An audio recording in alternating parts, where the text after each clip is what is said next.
Velasquez from the Queensland University of Technology in Brisbane, Australia, and I'm about to tell you about how this little guy, the humble pumice clast, is not only good for fantastic foot exfoliation, it is also linked to the marine biodiversity that we have in the shallow marine ecosystems on the east coast of Australia.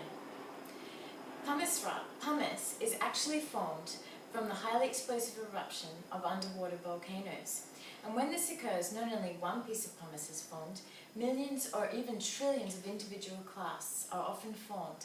And a really interesting fact about pumice is that it can float on the surface of the ocean or a water body.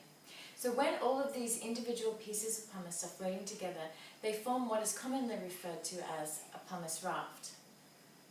Now, pumice rafts, when they are floating around in the photic zone on the surface of the ocean, get colonized by millions or even trillions of individual marine plants and animals.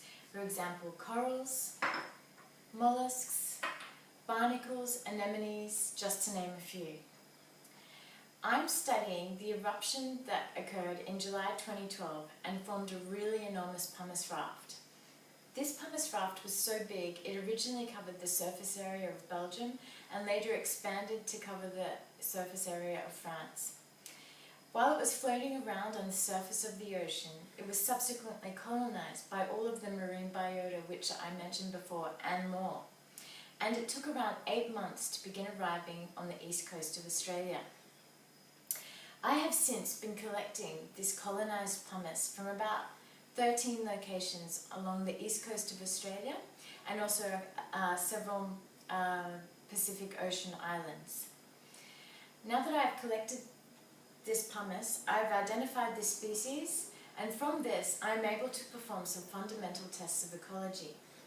There's a theory in ecology called the theory of island biogeography, and this theory predicts that the larger the habitat, or island, or in this case, piece of pumice, the more species that it can exist within it. And I've found that size does matter, as larger pieces of pumice actually do have more species existing within them. But I'm not going to tell you all the results now. If you select me to be in the state final, I'll tell you more about it then. Thank you for your time.